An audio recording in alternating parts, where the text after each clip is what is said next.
네, 안녕하세요. 2024년 11월 2일 지방직 7급, 서울시 7급 경제학 원론 해설 강의를 진행하도록 하겠습니다.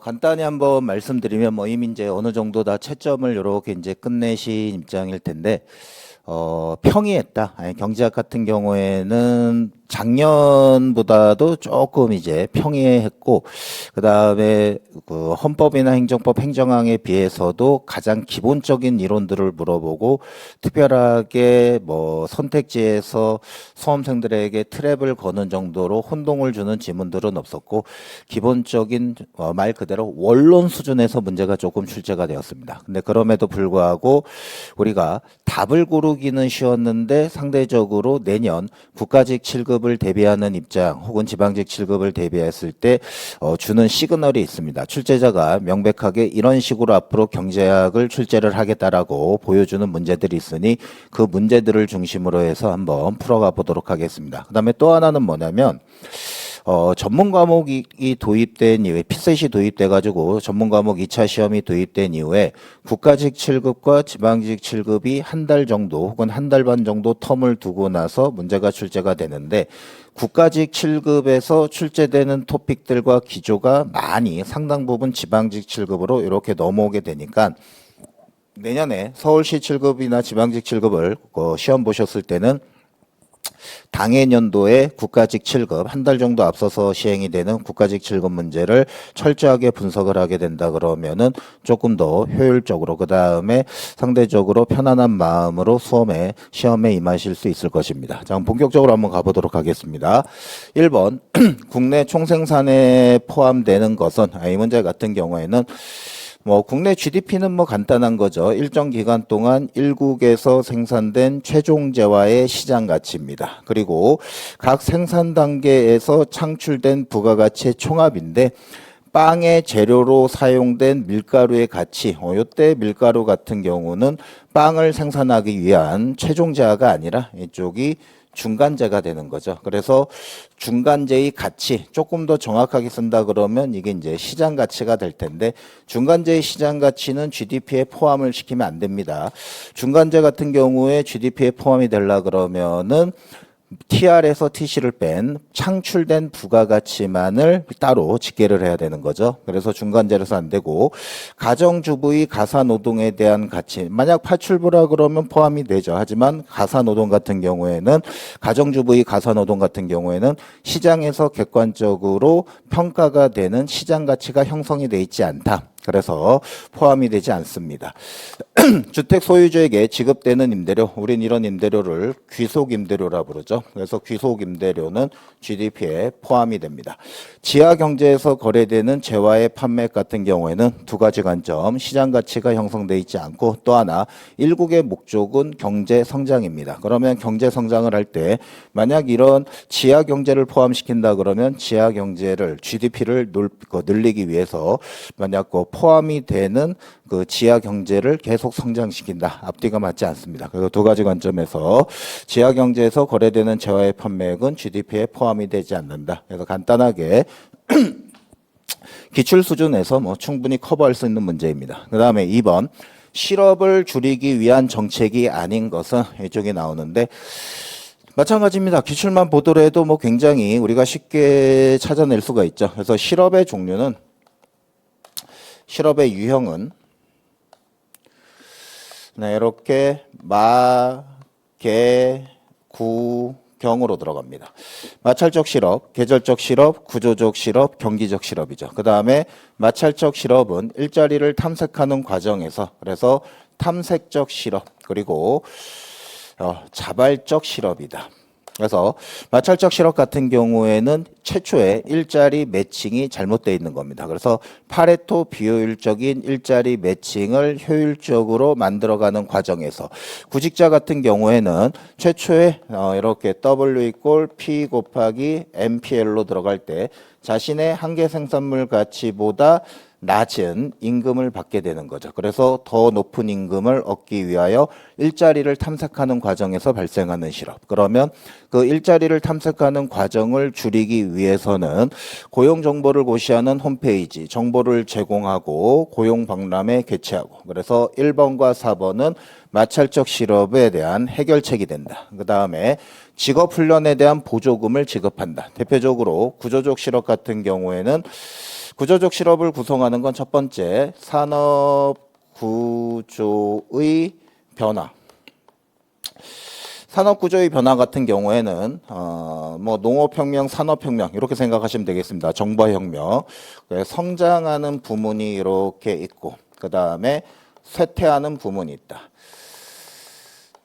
쇠퇴하는 부문에서 고용돼 있던 저숙련 노동자들 생산성이 이렇게 낮죠. 그 다음에 성장하는 부문에서는 높은 숙련도의 노동자들을 요구한다. 그래서 쇠퇴하는 부문에서 고용돼 있던 저숙련 근로자들이 성장 부문에서 요구하는 숙련도를 충족시키지 못하기 때문에 발생하는 실업, 이게 바로 구조적 실업입니다.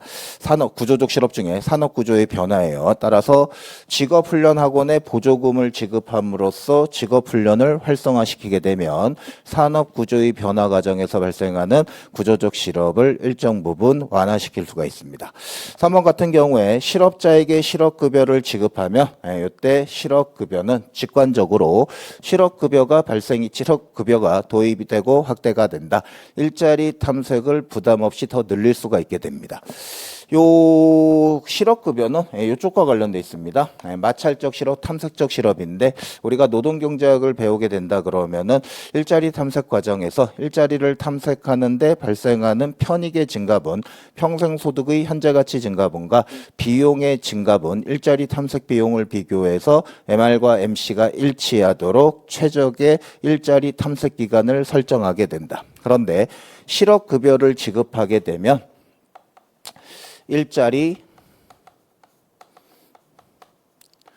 탐색의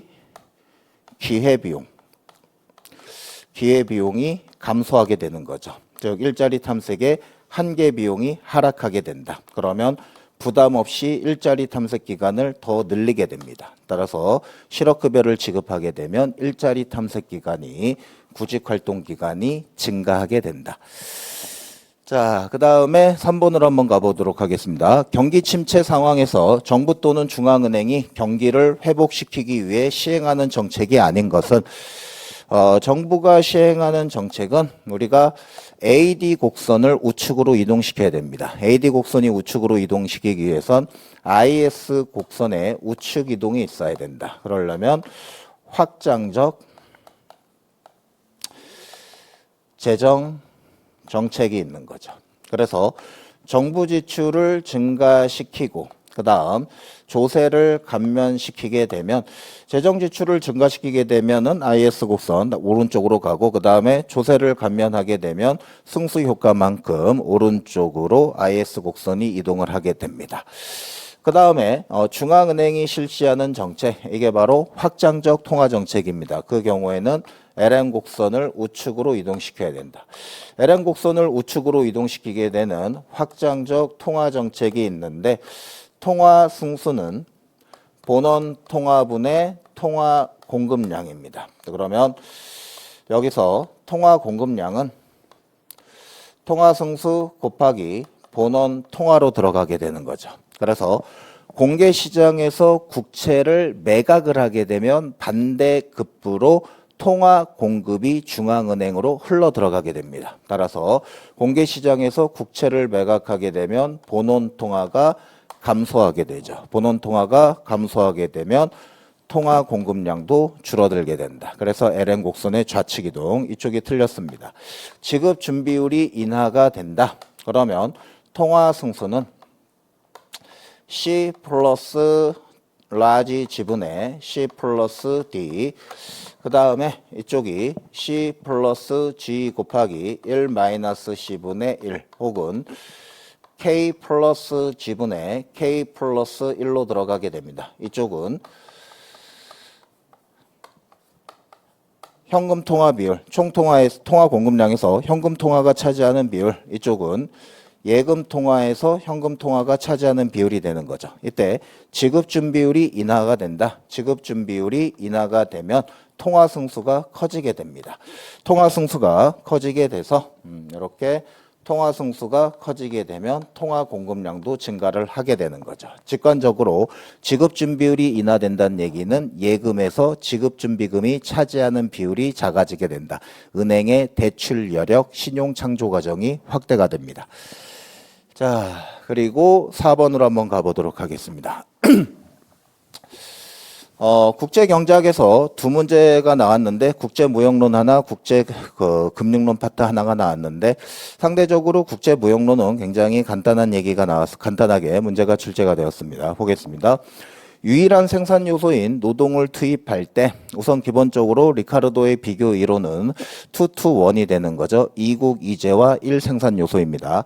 각국은 하루에 1인당 X제 3개 또는 Y제를 만들 수 있으며 모든 노동력을 X제에 투입하면 3개, 모든 노동력을 Y제에 투입하면 6개. 그 말은 무슨 뜻이다? X제를 3단위 생산하기 위해서는 Y제 생산에 투입됐던 노동을 모두 X제 생산에 투입시켜야 되므로 이만큼 Y제 생산이 감소를 하게 된다. 따라서 델타 X분의 델타 Y 뭐가 되는 거죠? X제 생산의 기회비용이 됩니다. 이쪽이 갑국이 되는 거죠. 그 다음에 을국 같은 경우에는 델타 X분의 마이너스 델타 Y 그래서 3분의 8이 되는 겁니다. 이쪽이 을국이 된다. 비교 우위라는 것은 지금 이쪽에 죄송합니다. PPT를 치는 과정에서 이쪽이 이렇게 되어 있는데 원래 지문 이쪽이 절대 우위가 아니라 이쪽이 비교 우위, 이쪽에 비교 우위 이쪽으로 들어갑니다.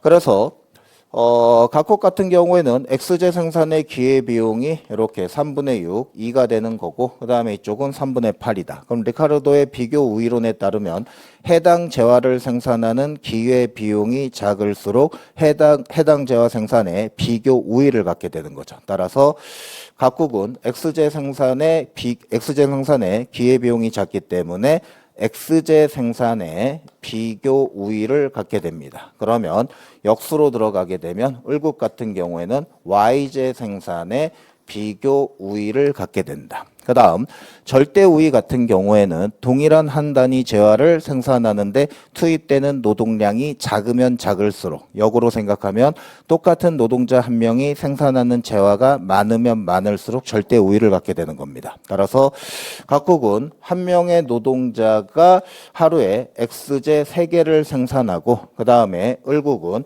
하루에 X제 생산 3개로 들어갑니다. 따라서 각국과 을국 중에선 어느 국가가 절대 우위를 갖고 있다라고 판단할 수가 없습니다. 둘이 절대 능력이 동일한 거죠. 하지만 Y제로 들어가게 되면 각국은 하루에 Y제를 6개 생산할 수 있고 을국 같은 경우에는 8개를 생산할 수 있다. 따라서 절대 우위 측면으로 들어가게 되면 어느 국가만이 을국만이 Y제 생산에 절대 우위를 갖고 있다. 따라서 을국은 Y제 생산에 절대 우위를 갖게 되는 거죠. 그리고 을국은 Y제 생산에 비교 우위를 갖게 된다.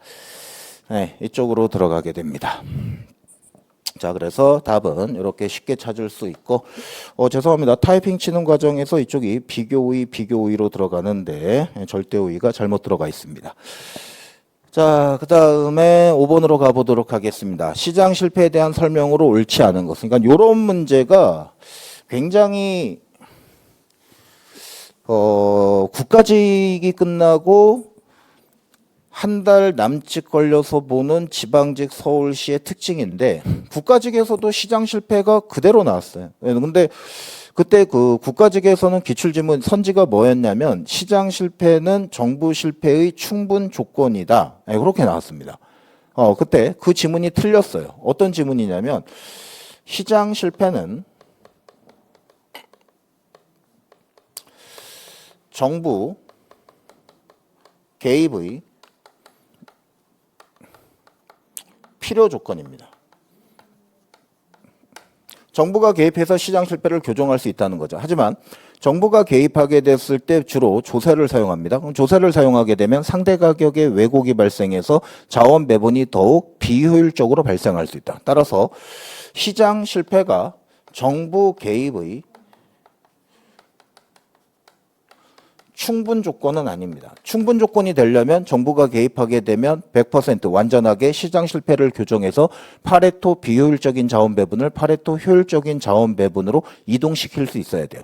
그래서 이렇게 그때 지문은 시장 실패는 정부 개입의 충분 조건이다 해가지고 틀린 지문이 되는 거예요. 필요 조건입니다. 그런데 요 맞는 지문을 그대로 사용했습니다. 이때 시장 실패가 발생하면 정부가 개입할 수 있다. 한 달 남짓 걸려가지고 우리가 이제 지방직 시험을 보게 되는데 국가직에서 사용했던 지문이 그대로 나오게 된다. 이쪽 부분을 조금은 염두에 두고 있어서 내년에 지방직을 보게 됐을 때는 한 달 앞서서 보게 되는 국가직 7급 문제를 기출 문제를 꼼꼼히 분석을 좀 해두셔야 되겠습니다. 그런데 뭐 답은 굉장히 쉽게 찾을 수 있죠. 순수 공공재는 소비에 있어서 경합성이 아니라 이렇게 비경합적이고 그 다음에 배제 불가능성. 그래서 이쪽 부분이 틀렸습니다. 3번 시장 실패의 원인 중 하나인 외부 효과의 사례로 환경오염 문제를 들 수 있다. 부정적 외부 효과입니다. 4번 긍정적 외부 효과는 시장 실패의 원인이 될 수 있다. 요 지문도 물론 이 지문이 뭐 어느 시험에 나왔느냐 그게 중요하진 않지만은 경제학을 공부하다 보면 가장 기본적인 내용이긴 한데 이 지문이 작년에도 출제가 되었죠. 그 포인트는 뭐냐? 긍정적인 내부 효과는 혹시라도 수험생들이 긍정적인 포인트를 맞춰가지고 긍정적인 내부 효과 발생하면 좋은가? 그게 아닙니다. 긍정적 외부 효과가 발생하게 되면은 사회적으로 최적 산출량보다 실제 산출량이 과소 생산되는 문제. 그러니까 파레토 효율적인 자원 배분 에서 과다 과소이든 벗어나기만 하게 되면 파레토 비효율성 시장 실패가 발생하게 됩니다. 따라서 긍정적인 외부 효과라 하더라도 최적 산출량 수준을 벗어나기 때문에 파레토 비효율적인 자원 배분 시장 실패가 발생하게 된다.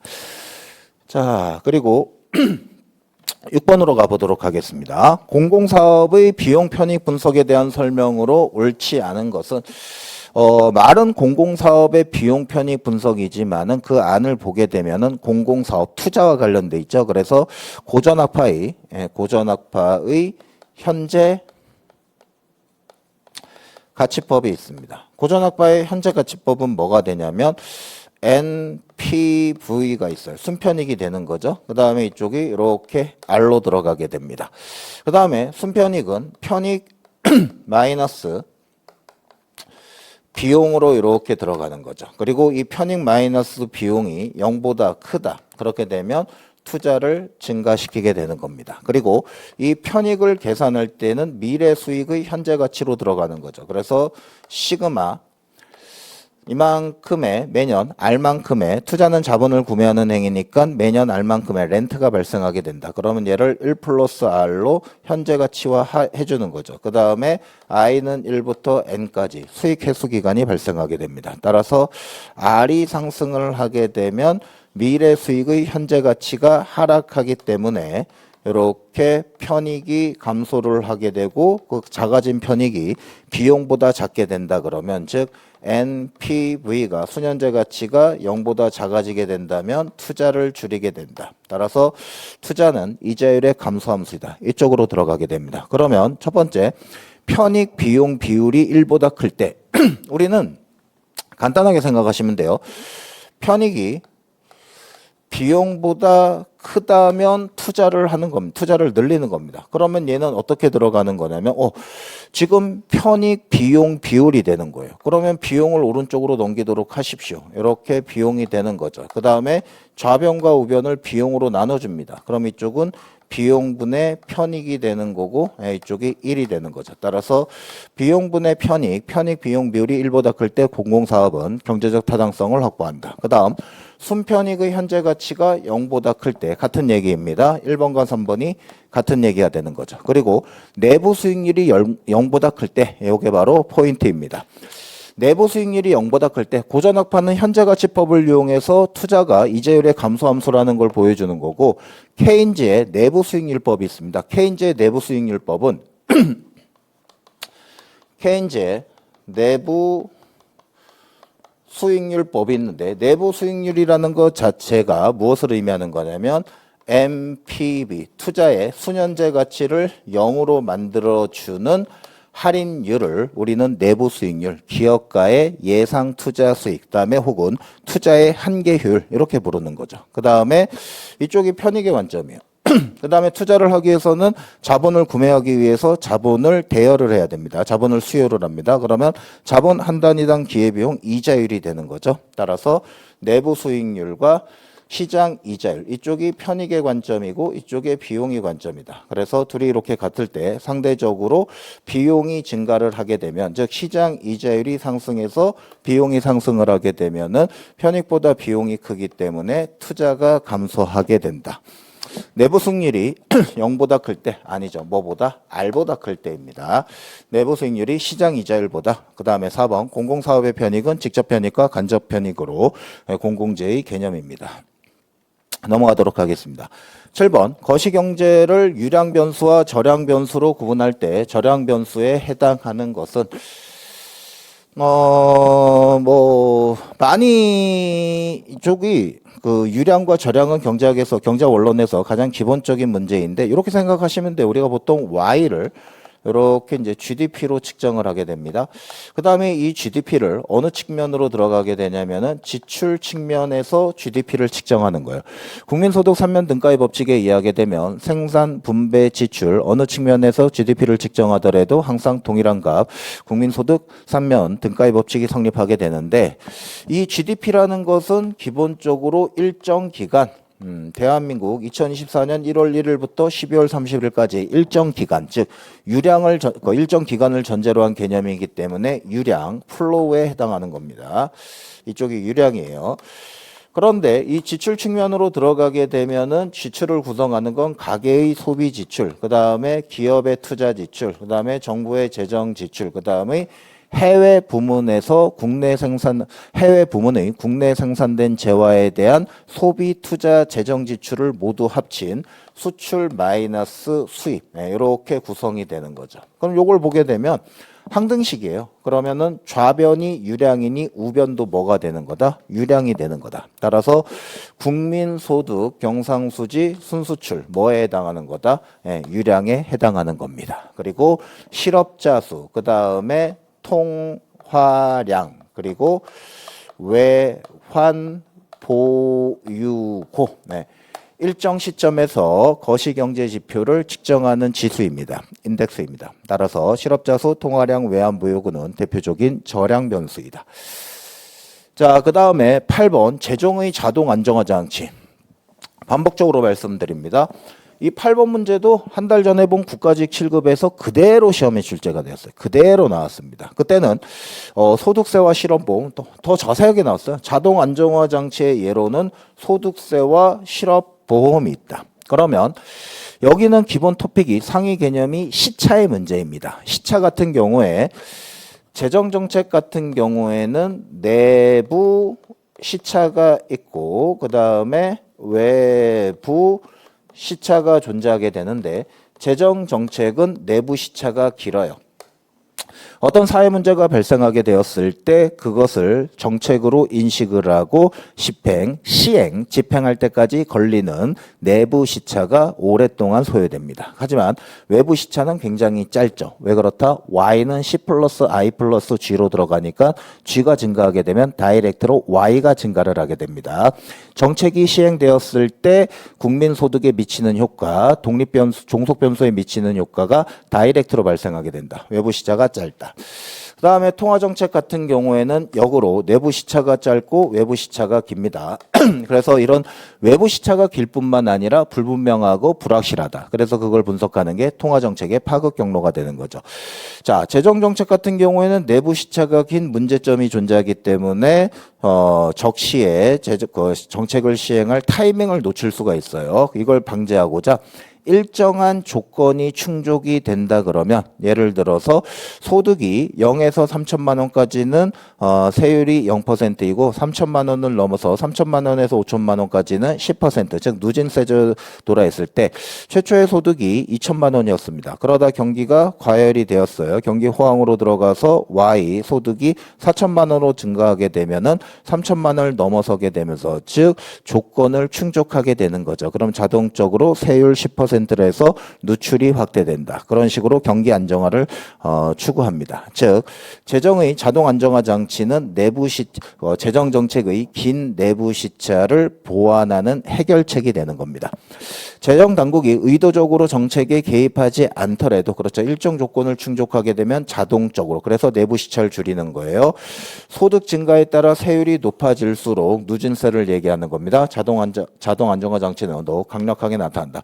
정부의 재량 지출은 자동 안정화 장치 아니죠. 이렇게 재량적인 측면 때문에 내부 시차가 긴 문제가 발생합니다. 그래서 자동 안정화 장치는 일정 조건이 충족되면 재량 정부의 판단 없이 즉각적으로 정책이 시행되도록 만들어주는 정책이다. 따라서 재량 부분이 틀렸습니다. 넘어가도록 하겠습니다. 9번 문제로 들어가 보도록 하겠습니다. 9번 문제 같은 경우에는 이런 부분에서 굉장히 평이한 수준으로 출제가 됐다. 그러니까 그 평이한 게 어제 오늘의 일의 문제가 아니라 지방직 문제를 인사혁신처가 통합으로 출제를 하게 되면서 계속 시그널을 주고 있습니다.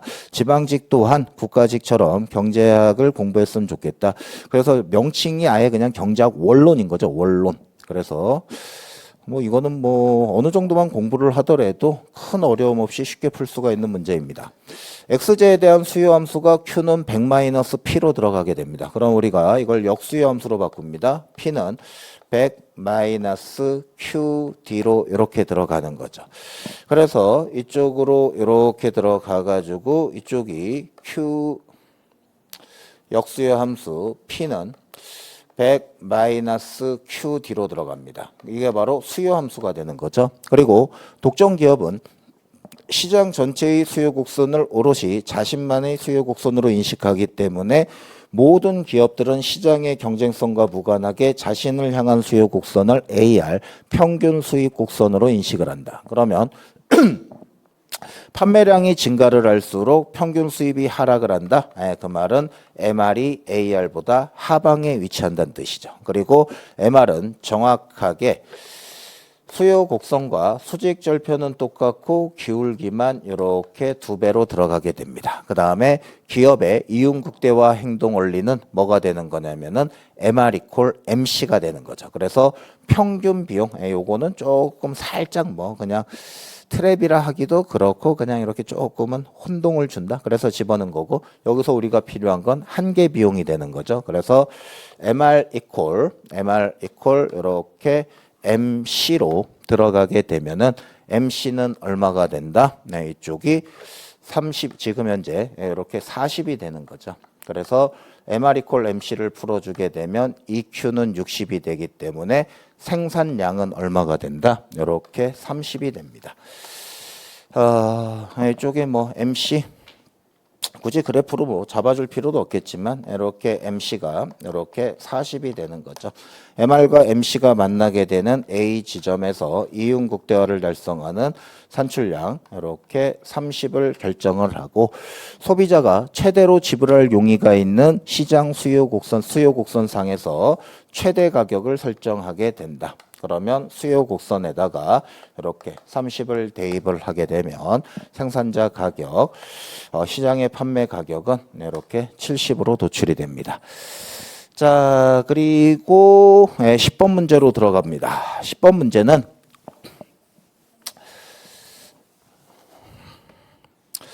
국가직에서는 그때는 독점기업이 아니었어요. 근데 여기서는 독점기업이에요. 그래서 이때 독점기업이 있고 그 다음에 이렇게 MC1, MC2가 있습니다. 공장 두 곳을 운영하고 있다. 뭐가 되는 거죠? 다공장 독점입니다. 다공장 독점이에요.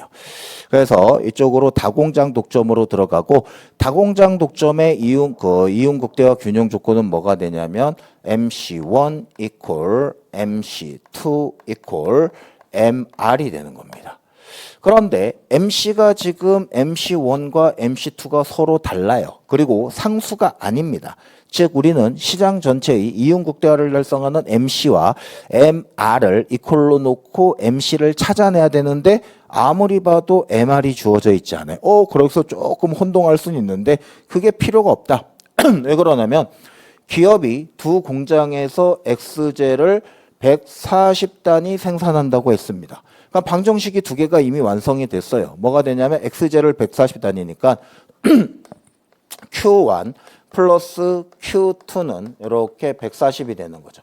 그럼 방정식 하나만 잡아내면 되는데 어디 있다? 이렇게 다공장 독점의 이윤국대화 균형 조건 MC1 equal MC2가 있는 거죠. 그래서 MC1이 이렇게 100 플러스 Q1으로 들어가고 그 다음에 이 MC1과 MC2 180 플러스 이 Q2로 들어가게 됩니다. 네, 나왔죠? 네, 그래서 이쪽으로 옮겨버리게 되면은 이 이쪽 Q1으로 들어갈게요. 그래서 Q1 그 다음에 마이너스 넘어오게 되면은 이 Q2가 되고 그 다음에 넘어와서 이렇게 80이 됩니다. 네, 이렇게 해가지고 그냥 연립방정식 푸시면 되겠습니다. 이렇게 해서 빼주게 되면 캔슬 돼가지고 3Q2는 이렇게 60이 나오게 되는 거죠. 그래서 Q2는 이쪽에 이렇게 이쪽이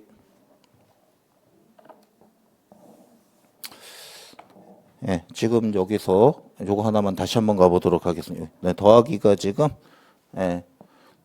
죄송합니다. 이쪽이 여기서 여기서 MC1이 100 플러스 4Q1이죠. 죄송합니다. 여기 워드 치는 과정에서 여기 하나 빠졌습니다. MC1이 100 플러스 4Q1이 되고 MC2는 180 플러스 2Q2가 됩니다. 그래서 이쪽이 이렇게 다시 한번 가보도록 할게요. PPT로 옮기는 과정에서 죄송합니다. Q1 플러스 이렇게 Q2는 140이 되는 거고 그 다음에 100 플러스 4Q1이 되고 그 다음에 이쪽이 180 플러스 2Q2로 들어가게 됩니다. 그러면 넘기도록 하겠습니다. 그러면 이쪽이 4Q1 마이너스 2Q2는 이렇게 80이 되죠. 그래서 양변을 2로 나눠주게 되면 2Q1 마이너스 Q2는 이렇게 40 이쪽으로 들어갑니다. 그래서 둘을 2Q1 마이너스 Q2로 들어가게 되면 이렇게 40이 되고 Q2를 없애기 위해 가지고 양변을 서로 위아래를 더해줍니다. 그러면 빼고 해가지고 3Q1은 이렇게 180이 되면서 Q1은 60이 나오게 되는 거죠. 그리고 Q1이 60으로 들어가게 되니까 Q2는 이렇게 80이 나오게 됩니다. 4가 빠졌었습니다. 죄송하고 그 다음에 11번으로 들어가 보도록 하겠습니다. 11번 문제는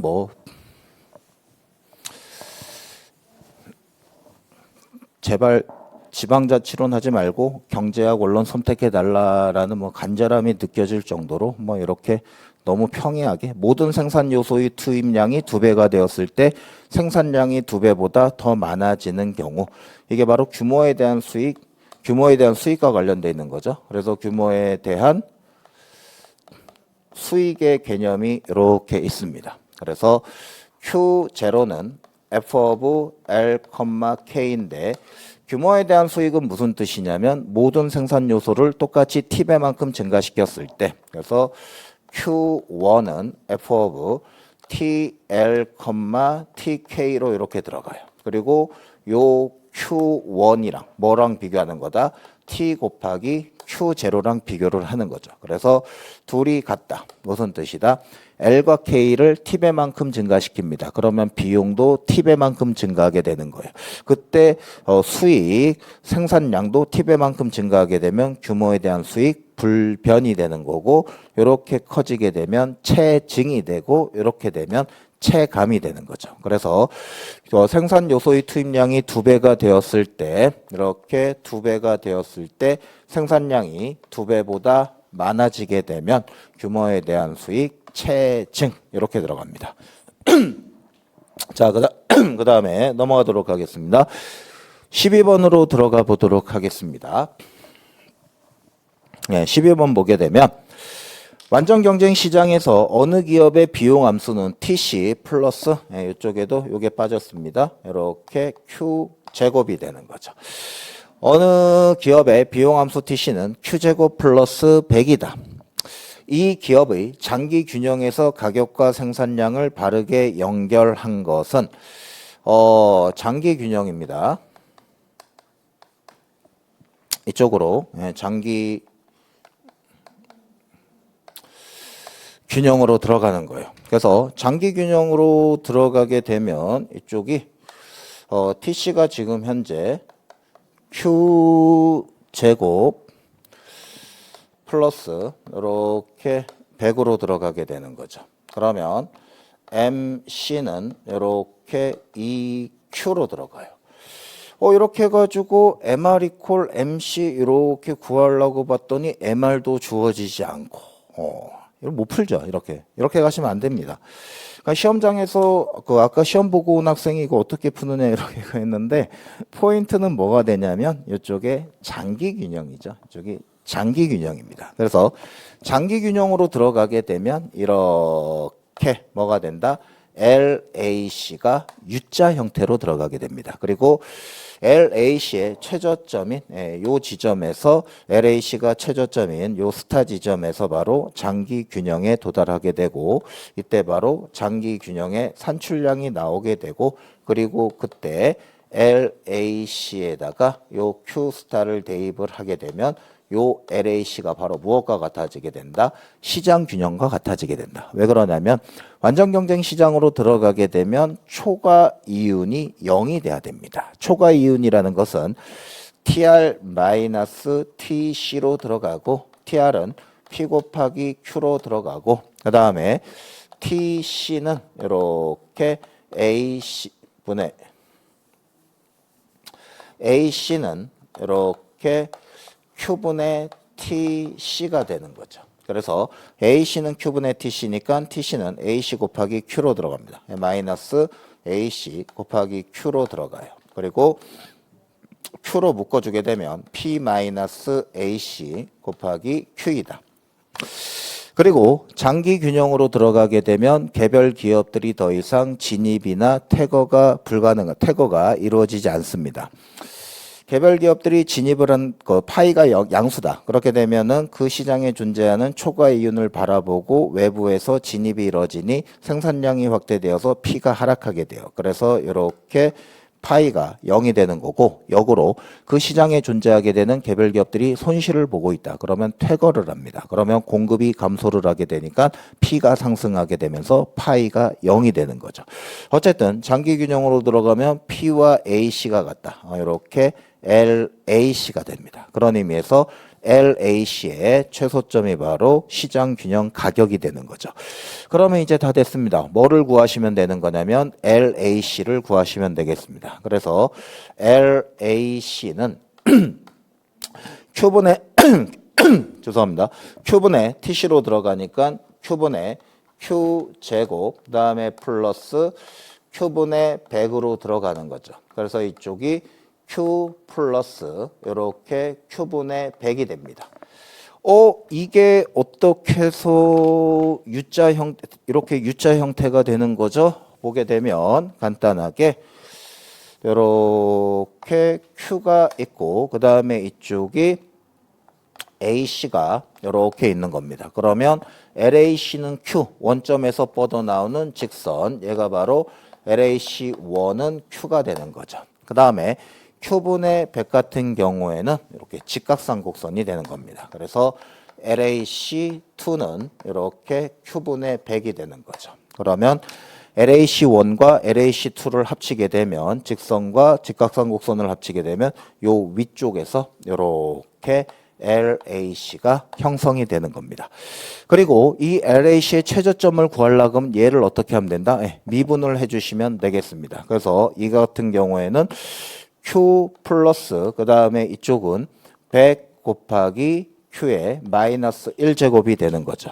그리고 이걸 이렇게 미분을 해주는 겁니다. 그래야지 LAC의 최저점을 구할 수 있다. 그러면 LAC의 최저점 LAC를 Q로 미분을 해줍니다. 그러면 Q를 미분을 하게 되면 1이 되는 거죠. 그 다음에 여기 마이너스가 빠져나오게 됩니다. 그러면서 마이너스 100 곱하기 Q의 마이너스 2제곱 그리고 얘가 0이 돼야 된다. 그러면 다 됐죠. 그 다음에 얘는 1 마이너스 Q 제곱분의 이렇게 100이 되고 이렇게 0이 됩니다. 그러면 Q 제곱분의 100은 이렇게 1이 되는 거니까 Q 제곱은 이렇게 100이 돼가지고 Q는 마이너스가 될 수가 없죠. 그래서 플러스로 들어가게 됩니다. 그래서 장기 균형에서의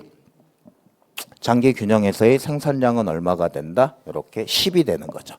그럼 장기 균형에서의 가격은 얼마가 되냐면 아까도 얘기했듯이 요 P와 요때 LAC 여기다가 이렇게 10을 대입해 주시면 되겠습니다. 이쪽에다가 10을 대입하고 이쪽에다가 10을 이렇게 대입을 하게 되면은 10 더하기 10은 이렇게 20이 나오게 된다. 자, 그 다음에 13번으로 가보도록 하겠습니다. 환율 상승으로 나타나는 제이커브 효과에 대한 설명으로 옳지 않은 것은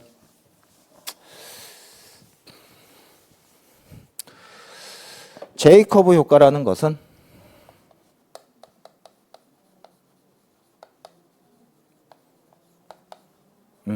제이커브 효과라는 것은 네, 이렇게 죄송합니다. 아까 국제금융론이 한 문제가 나왔다는데 두 문제가 나왔죠. 요 다음에 요 뒤에 ISLMPP 하나가 더 있습니다. 제이커브 효과라는 것은 뭐가 되냐면 무역 수지, 경상수지인 거죠. 경상수지 적자를 겪는 국가가 평가 절하를 통해 경상수지 개선을 추구를 한다. 그래서 현재 지금 이쪽이 NX 경상수지예요. 그리고 이쪽이 0입니다. 그러면 이쪽은 경상수지 흑자의 영역이고 이쪽은 적자의 영역이다. 그러면 현재 T0 시점에 이렇게 있습니다. 그러면 T0 시점에서 지금 여기가 바로 A 지점이 되는 거예요. A 지점에서 경상수지 적자를 겪고 이 순간에 평가절하를 단행합니다. 평가절하를 단행해서 바로 경상수지가 개선되면 좋겠지만 그게 아니라 최초에는 뭐가 발생하게 되냐면 경상수지 개선을 위해 평가절하를 단행한다는 얘기가 가격이 인하된다는 거죠. 그래서 최초에는 가격 인하로 인한 NX의 감소분이 더 이렇게 발생하게 됩니다. 그리고 나서 평가절하를 통해 경상수지 개선이 들어가려면 우리가 보통 이렇게 들어가는 거예요. 실질 환율은 명목환율 곱하기 P분의 이렇게 PF로 들어가게 되는데 우리가 기계적으로 이렇게 명목환율이 평가절하를 한다는 얘기가 명목환율을 상승시키는 건데 명목환율을 상승시키면 실질환율이 상승해서 이렇게 순수출이 증가를 한다. 이렇게 기계적으로 쓰는데 그 중간에 뭐가 들어가 있냐면 바로 마샬 러너 조건이 들어가 있습니다. 마샬 러너 조건을 충족을 해야 돼요. 평가절하를 통해서 경상수지가 개선이 되기 위해서는 마샬 러너 조건을 충족을 해야 된다. 그러면 마샬 러너 조건은 뭐가 되냐면 자국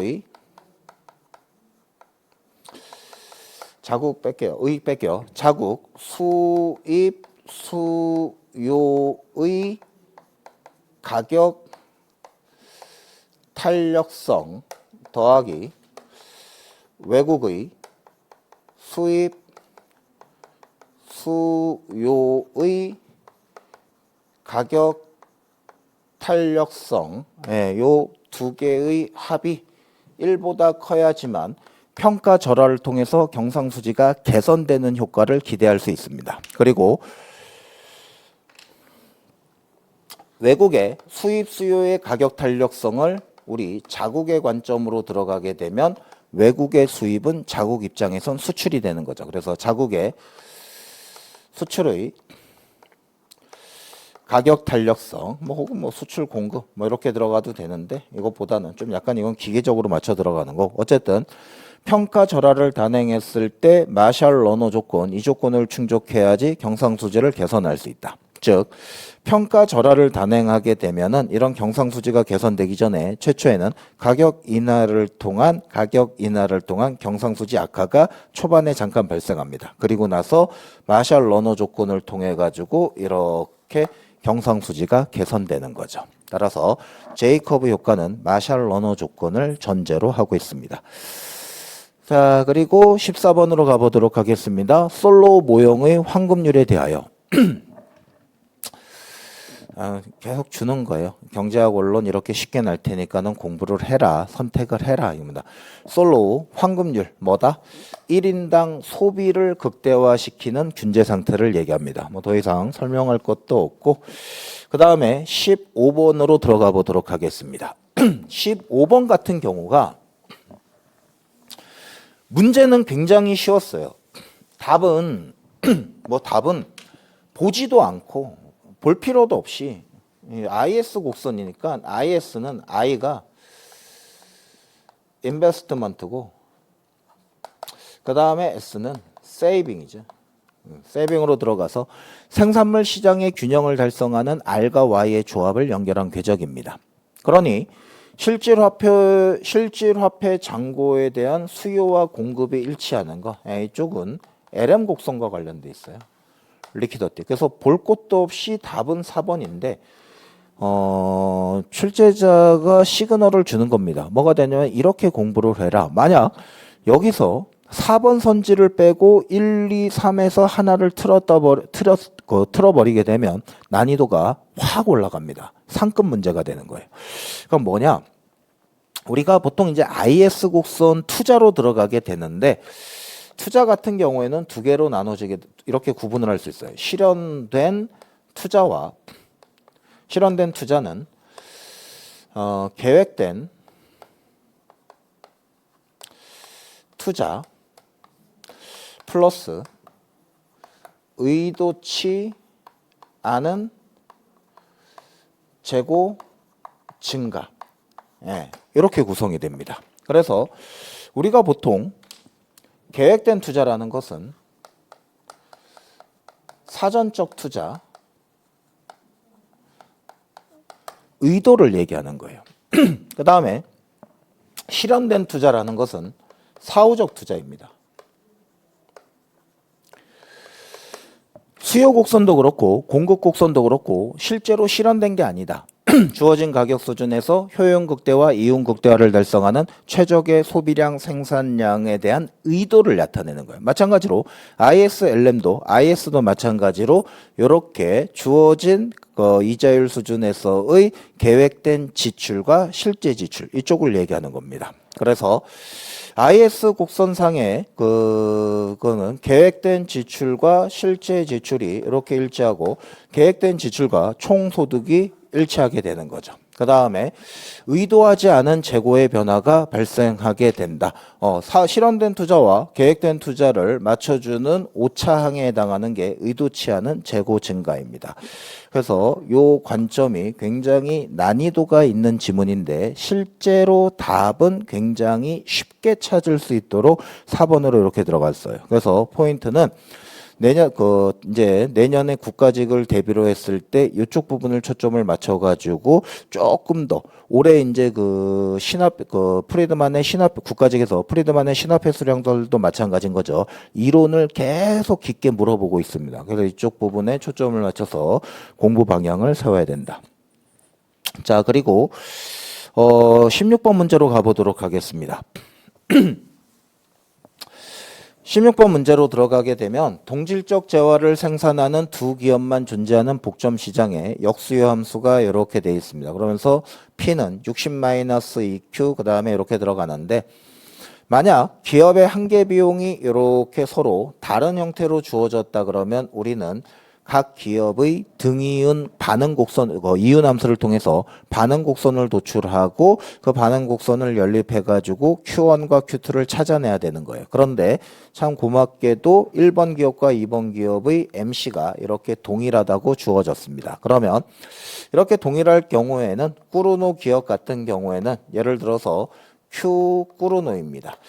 전체 꾸르노 시장의 산출량은 Q1 플러스 Q2 플러스 점점점 QN N개의 기업이 생산하게 되는 그럼 이때 Q스타 완전 고용 산출량이죠. 완전 고용 산출량의 N 플러스 1분의 1만큼을 개별 기업들이 생산을 하게 됩니다. 그리고 이렇게 꾸르노 기업들이 개별적으로 생산을 하고 이게 이제 QI가 되는 거예요.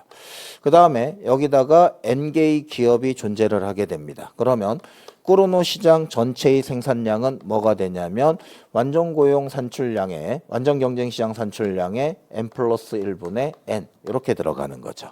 그러면 먼저 완전 경쟁 시장 산출량으로 들어가게 됩니다. 기업의 이윤 극대화 행동 원리는 MR equal MC로 들어가게 되는데 완전 경쟁 시장에서는 MR과 P가 일치하는 거예요. 그래서 P equal MC가 곧 완전 경쟁 시장 산출량이 된다. 그래서 이 P와 그 다음에 MC1과 MC2가 있는데 시장 전체의 MC는 두 MC 곡선을 수평합하시면 되겠습니다. 그러면 0, 0을 수평합하면 똑같이 MC도 시그마 MC도 이렇게 0이 되는 거죠. 그래서 완전 경쟁 시장 산출량은 60 넘겨가지고 Q스타는 Q스타는 이렇게 30이 됩니다. 그리고 개별 기업의 산출량은 완전 경쟁 시장 산출량 곱하기 N 플러스 1분의 1로 들어가는 거죠. 그런데 복점 기업, 두 개의 기업밖에 없습니다. 그러면 이렇게 10이 되는 거다. 그래서 10으로 들어가요. 10입니다. 그러면 각 개별 기업들이 했을 때 각 개별 기업들이 10인 기업들이 몇 개가 있는 거죠? 두 개가 있는 거죠. 그래서 10 곱하기 2로 들어가서 이렇게 20이 나오게 됩니다. 이쪽이 20이 나오게 되고 완전 담합으로 들어가게 되면 무엇과 똑같다? 독점 기업과 일치하게 된다. 독점 기업과 일치를 하게 됩니다. 그런데 우리가 여기서 독점 기업 우리가 아까 했었던 이렇게 시장 전체의 수요 곡선이 있고 그 다음에 여기서 수직 절편은 똑같고 기울기가 2배로 들어가게 되는 MR 곡선 도출한 다음에 이렇게 MC가 만나는 지점에서 이거 전혀 할 필요가 없습니다. 왜 그러냐면 MC가 우상향하지 않고 수평선인 경우에는 삼각형의 비율에 의해서 MR 곡선은 이 수요 곡선의 기울기가 정확하게 2배로 들어갑니다. 그러면 이쪽과 이쪽이 뭐가 되는 거죠? 1대 1이 되는 거예요. 그럼 똑같이 이쪽과 이쪽도 1대 1이 되기 때문에 완전 경쟁 시장 독점 기업의 산출량은 완전 경쟁 시장 산출량의 정확하게 반이 됩니다. 그래서 Q스타의 반이 되는 15. 그래서 답이 이렇게 나오는 거죠. 국가직과 지방직의 결정적인 차이점입니다. 국가직 같은 경우에는 이런 기본 공식을 가지고 문제를 풀게 되었을 때 틀리도록 트랩을 걸어버려요. 그런데 지방직은 경제학 원론으로 들어가가지고 각 이렇게 방정식을 세우지 않더라도 기본적인 공식에 입각해서 문제를 풀 수 있게 굉장히 평이하게 출제를 했습니다. 그 다음에 17번으로 들어가 보도록 하겠습니다. 정상제인 x제에 대한 수요 함수가 이렇게 주어져 있습니다. 그래서 x의 수요에 대한 가격 탄력성이 이렇게 됐을 때 가격을 이렇게 물어보고 있어요. 여기다가 한번 이렇게 D라고 한번 표시를 해보도록 하겠습니다. 그러면 QD는 1200 마이너스 4P 수요 함수가 나오는 거죠. 그 다음에 가격 탄력성일 때 지금 가격을 물어봐요. 뭐다? 점 탄력성을 물어보는 겁니다. 점 탄력성은 마이너스 수요 곡선은 우하향하기 때문에 델타 P분의 델타 QD 그 다음에 곱하기 QD분의 P로 이렇게 들어갑니다. 이때 다 됐죠? 델타 P분의 델타 QD는 QD를 P로 미분하라. 이쪽에 있는 마이너스 4입니다. 그래서 여기다가 마이너스 4를 이렇게 대입하시면 되는 거예요.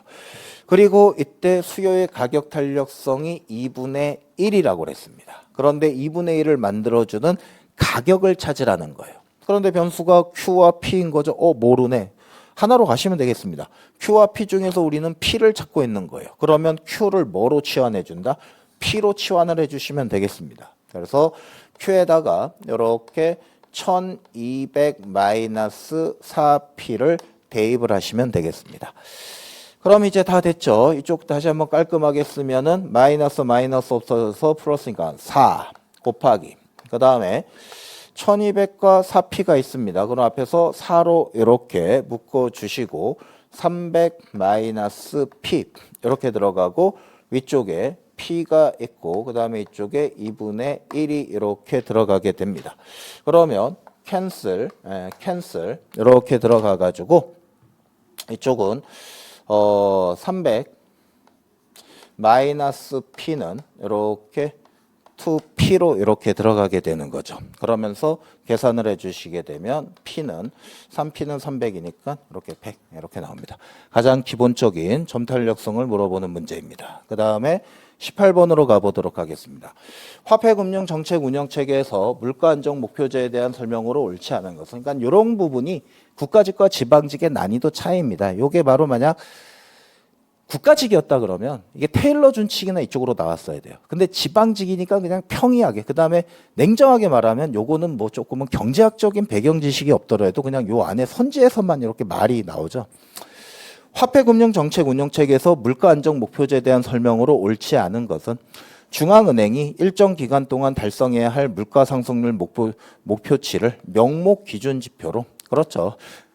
명목과 실질의 결정적인 차이점은 뭐가 되냐면 실질이라는 것은 경제학에서 이렇게 생각하면 된다. 눈에 보이지 않는다. 대표적으로 명목은 화폐 단위 눈에 보입니다. 이건 조금 이제 극단적인 예인데 어쨌든 명목 기준 지표로 중앙은행이 결정하는 것은 명목 기준 이자율 이런 것처럼 명목 인플레이션이 되는 거죠. 더 이상 이렇게 설명하기도 그거 할 정도로 당연히 맞는 얘기고 그 다음에 민간의 기대 인플레이션 형성을 어렵게 한다. 그냥 상식적인 선에서 신문만 이렇게 보고 뉴스만 보더라도 물가 안정 목표제는 예를 들어서 대한민국 중앙은행 한국은행이 2025년도에 대한민국의 물가 안정 목표제는 이렇게 목표 인플레이션율은 3%야 이렇게 공표를 하는 순간 민간들은 중앙은행이 저 3%를 달성하기 위해 가지고 상대적으로 지금은 우리가 인플레이션이 높으니까 상대적으로 긴축적인 통화 정책을 실시할 거야. 그러면 경제 주체들도 중앙통화당국을 신뢰하여서 기대 인플레이션율도 어떻게 3%로 들어가는 거죠. 이건 경제학이라기보다도 피셋 이런 것처럼 그냥 상식적인 질문인 거고 그 다음 목표 달성 여부를 직접 확인할 수 있다. 그렇죠. 3%로 공표했는데 실제는 5% 나왔다. 달성하지 못했네. 확인할 수 있습니다. 그 다음 정책의 동태적 비일관성을 완화할 수 있다. 최적 정책의 동태적 비일관성은 시간에 따라서 통화 당국의 최적 정책이 달라지게 되는 문제점이 발생하게 됩니다. 그래서 재량보다는 준칙에 입각해야 된다. 그러면 중앙은행의 물가 안정 목표제는 테일러 준칙과 같은 관점에서 준칙을 중시하게 됩니다. 그래서 재량보다는 준칙으로 가자. 그래서 동태적 비일관성의 문제를 일정 부분 해소할 수 있게 된다. 자, 그 다음에 19번으로 가보도록 하겠습니다. 각국이 다음과 같은 정책을 실시했을 때 예상되는 상황이 아닌 것은 그나마 조금 난이도가 높았던 문제 중에 하나가 19번 문제. 각국이 다음과 같은 정책을 실시했을 때 예상되는 상황에는 각국이 근데 중요한 건 대국이에요. 요게 좀 포인트죠. 요게 조금 우리 대국과 관련돼 있는 거는 국가직에서 나오더라도 난이도가 높다. 이렇게 들어가게 되는데 지방직 경제학원에서 나와버렸습니다. 근데 답은 쉽게 찾을 수 있어요. 교역 상대국을 국은 이렇게 소국입니다. 그래서 대국과 소국의 결정적인 차이점은 뭐가 되냐면 대국은 국제금융시장에서 국제무역경제학에서 가격 설정자가 돼요. 그 다음에 소국은 가격 순응자가 됩니다. 따라서 해외 가격, 국제 가격에 영향을 미칠 수 있으면 대국이고 영향을 미칠 수 없으면 소국이 된다. 모두 변동환율제 이쪽으로 들어갑니다. 자유로운 자본 이동을 허용하는 상태에서 최근 몇 년간 각국이 경기 회복을 목적으로 양적 완화 정책을 실시했다. 국가직 7급을 출제하신 교수님이랑 동일한 분이시라는 걸 동일한 그 분이라는 걸 우리가 확인할 수 있습니다. 뭐가 있었냐면 국가직 7급 문제에서도 A 국가에 비해서 B 국가의 임금이 높았을 때 노동의 자유로운 이동을 허용한다. 그래서 일반 균형 분석을 굉장히 강조하시는 교수님이시구나. 똑같은 맥락으로 자유로운 자본 이동입니다. 최초에 균형을 맞춰주는 거예요. 이렇게 쭉쭉쭉쭉쭉쭉쭉쭉쭉 들어가가지고 이쪽이 IS 들어가고 그 다음에 이쪽이 LM으로 들어가고 그 다음에 요 중간에 BP 곡선이 있습니다. 그러니까 이쪽이 갑국에 해당하는 거고 이쪽이 이렇게 대국에 해당하는 거죠. 그 다음에 이렇게 IS 곡선이 있고 그 다음에 이렇게 LM 곡선이 있고 똑같이 이렇게 쭉쭉쭉 들어가고 이쪽이 BP가 되는 거고 이쪽이 이렇게 이제로가 있습니다. 차이점은 뭐가 되냐면은 이 BP 곡선에서는 이쪽이 을국이죠. 그 다음에 이쪽이 소국입니다. 이쪽 같은 경우에는 요 RF가 R0와 정확하게 일치를 합니다. 이게 무슨 뜻이냐면 물론 여기서도 지금 일치를 하는데 실질적으로는 이 각국 같은 경우에는 요 R0가 없다라고 생각하시면 돼요. 왜 그러냐? 대국 자체가 RF에 영향을 미치게 되니까. 그래서 최근 몇 년간 각국이 경기 회복을 목적으로 양적 완화 정책 어디 생각하시면 되는 거죠? 미국 생각하시면 됩니다. 2008년에 서브프라임 모기지론 사태 이후로 통화 확거 이자율 수준이 굉장히 낮았기 때문에 전통적인 통화 공급 중앙은행들이 확장적 통화 정책을 실시해서 단기 이자율을 하락시켜 장기 이자율을 하락시키려는 전통적인 통화 정책의 파급 경로, 금리 경로가 깨져버렸습니다. 그래서 양적 완화 정책을 통해서 다양한 파생 금융 상품을 매입 매각함으로써 장기 이자를 직접적으로 낮추려고 미국이 양적 완화 정책을 실시했습니다. 그때 비트코인이 이제 등장한 거죠. 자, 그러니까는 그 미국의 양적 완화 정책에 대한 반발이 비트코인의 등장 배경입니다. 이때 양적 완화 정책을 실시하게 되면 LM 곡선이 우측으로 이동합니다. 그러니까 양적 완화 정책은 이렇게 통화 공급량을 확대시키는 거예요. 확장적 통화 정책입니다. 그래서 이렇게 통화 공급량을 증가시키게 되면 LM 곡선이 이렇게 우측으로 이동을 하게 됩니다. 그래서 LM1이 되게 되면서 이제로가 E1이 되는 거죠. 그러면 국내 시장의 IS LM 곡선과 만나는 지점으로 똑같이 뭐가 된다? 대국 입장에서는 BP가 수직 하방으로 이동하게 되면서 대국의 국내 이자율이면서 곧 국제 이자율 수준이 이렇게 RF1에서 RF0에서 RF1으로 하락하게 됩니다. 그래서 이렇게 하락하게 되면은 IS 곡선과 LM 곡선이 우측으로 이동을 했기 때문에 최초에 대국을 기준으로는 AD0가 있고 그 다음에 이렇게 SAS0가 있을 때 이 제로를 기준으로 AD 곡선이 우측으로 이동을 하게 되는 거예요. AD 곡선이. 그래서 AD 곡선이 우측으로 이동을 하게 되면 P가 이렇게 상승을 하게 되는 거죠. 그러면 E는 PF분의 P로 들어가게 되는데 이때 대국을 기준으로 P가 상승을 한다는 얘기는 뭐죠? 명목 환율이 상승한다. 즉 갑국의 통화가치 하락을 의미합니다. 그래서 자국의 무역 수지를 개선할 수 있다. 명목 환율이 하락하게 되면 비례적으로 실질 환율은 PF분의 P로 이렇게 들어가면서 얘가 이렇게 상승을 하는 거죠. 그렇게 되면 비례적으로 뭐가 된다? 실질 환율이 상승해서 무역 수지를 개선할 수 있다. 그 다음 각국은 대내적으로 통화량 증가를 통해 경기를 활성화, AD 곡선이 우측으로 이동하게 되니까 이제로에서 이환으로 Y가 증가를 하게 됩니다. 각국은 자국의 총수요. 그렇죠. 정확히 맞는 얘기입니다. 그 다음 4번으로 들어갑니다. 각국의 양적 완화 정책은 을국의 무역 수지입니다. 그러면 이제 국제 이자율 수준이 이렇게 RF 수준으로 하락하게 되는 거예요. 그러면서 BP 곡선도 내려갔습니다. 그러면 을국을 기준으로는 RF1보다 R을이 국내 이자율이 이렇게 더 높은 상황이 되는 거죠. 그러면 자본이 갑국에서 을국으로 더 높은 이자율을 쫓아가지고 달러가 이렇게 을국으로 유입이 되는 겁니다. 그러면 을국으로 유입이 되는 순간 을국을 기준으로는 달러의 유입 뭐가 되는 거죠? 달러의 공급이 확대가 되는 겁니다. 달러의 공급이 확대되는 순간 이쪽이 명목 환율, 그 다음에 이쪽이 달러 이렇게 들어가서 수요 곡선과 공급 곡선이 이렇게 있을 때 이제로를 기준으로 달러에 대한 공급이 확대되면 공급 곡선이 우측으로 이동을 하게 되면서 이완으로 가서 뭐가 된다? 이가 하락하는 거죠. 이가. 그러니 출제하신 교수님께서 이 문제가 어렵다는 걸 알지만은 답은 쉽게 찾을 수 있도록 선지에서 계속 힌트를 주는 거예요. 뭐가 된다? 1번이 맞았으면 4번은 무조건 틀릴 수밖에 없어요. 서로가 배치되는 지문입니다. 즉 여기서 이렇게 하락하면 뭐가 되는 거예요? 그러니까 갑국이 상대적으로 통화 가치가 하락이 됐다 그러면 을국은 상대적으로 뭐가 되는 거죠?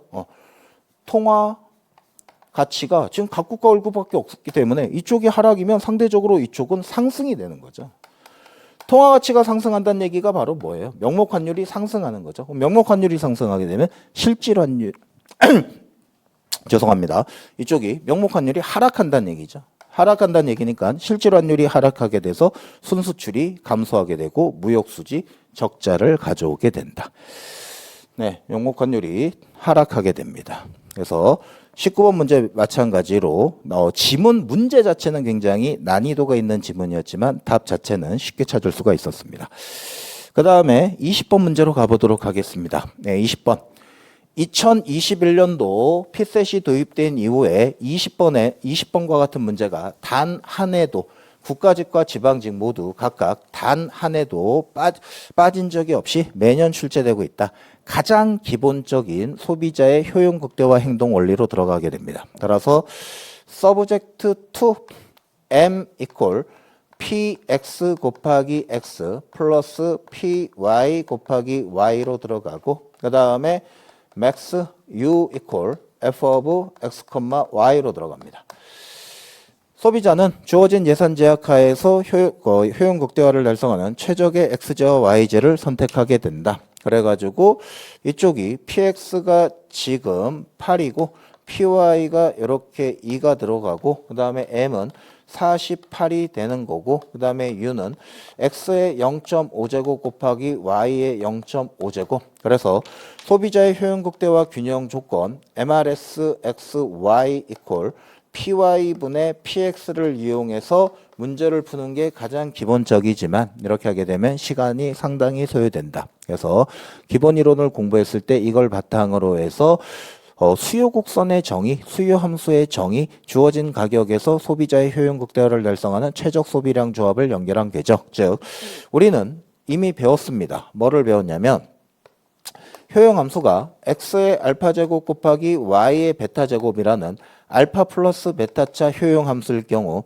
소비자의 효용 극대화를 달성하는 수요 함수 x의 수요 함수는 알파 플러스 베타분의 알파 곱하기 px분의 m이라는 걸 이미 공부를 하면서 다 알고 계실 거예요. 그래서 y 역시도 알파 플러스 베타분의 베타 곱하기 py분의 m으로 들어가는 거죠. 그래서 요거는 기본 백그라운드로 가지고 요걸 이용해서 문제를 푸시면 되겠습니다. 그러면 알파 이렇게 x축에 들어가는 변수 위에 붙어 있는 지수를 알파 그 다음에 이쪽을 베타 이쪽으로 잡아주시면 되겠습니다. 그러면 이쪽이 0.55 그 다음에 이쪽도 0.55 그 다음에 이쪽도 0.5로 들어가니까 이쪽은 얼마가 된다?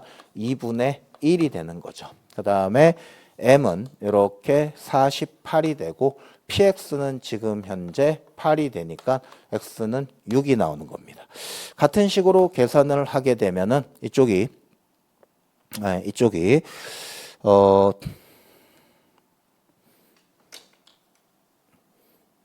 소득이 48이고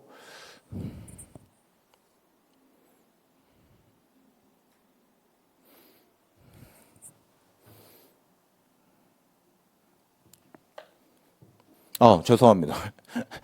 이거 갑자기 앞에 잘 하다가 2분의 1 깜빡했어요. 이쪽에 x가 8이고 이쪽이 6이니까 이거 어디 갔는지 했습니다. 2분의 1 곱해줘야죠. 그 다음에 이렇게 8분의 48 이렇게 돼가지고 이쪽이 6이고 그래서 이렇게 해주게 되면 3이 나오게 되고 시험장이었으면 틀릴 뻔했네요. 이쪽에 2분의 1을 깜빡했습니다. 그 다음에 이쪽도 똑같이 이렇게 2분의 1로 들어가가지고 py 똑같이 2로 들어가고 그 다음에 이쪽에 똑같이 m48 이렇게 들어가게 되면 2분의 48로 들어가서 이쪽이 12가 이렇게 나올 겁니다. 그래서 우리가 많이 풀어봤기 때문에 실제 시험장이었다면 굉장히 빠른 시간 내에 1분 안에 풀 수 있는 문제이다. 전반적으로 쉬웠습니다. 쉬웠음에도 불구하고 우리가 이제 조금 초점을 맞춰야 되는 거는 19번 같은 문제. 이쪽에 대국이 이렇게 들어갔어요. 19번 같은 문제가 내년 국가직에서는 다른 선지를 활용해서 난이도를 확 올릴 수가 있다. 그래서 19번 대국 이제 준비하셔야 되고, 그 다음에 이쪽에 뭐 17번 이런 문제들은 됐고, 16번 같은 문제는 국가직 7구가 똑같이 계속 MC를 굉장히 강조하고 있는데 이쪽은 그냥 단순한 꾸르노교 큰 의미는 없고 15번 문제인 거죠. 15번 문제 1, 2, 3번 선지 굉장히 여기에 초점을 조심하는 게 아니라 여기에 초점을 맞춰서 내년도 국가직 7급을 대비해야 된다.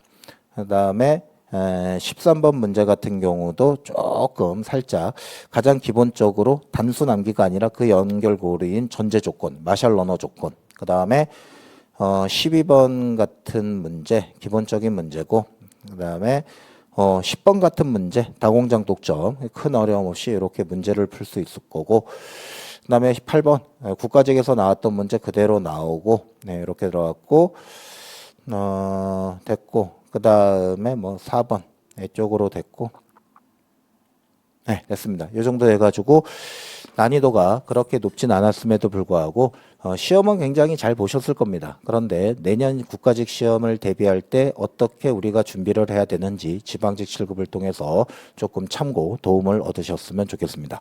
1년 동안 공부하느라고 고생 많으셨고 한동안은 주말 동안 그동안 지친 몸 이렇게 잘 회복하시면서 가족분들과 혹은 친구분들과 시간 보내면서 조금 몸과 마음 추스리고 그 다음에 좋은 결과 있기를 기대하고 있겠습니다. 고생 많으셨습니다. 다음 해설 때 뵙도록 하겠습니다. 수고하셨습니다.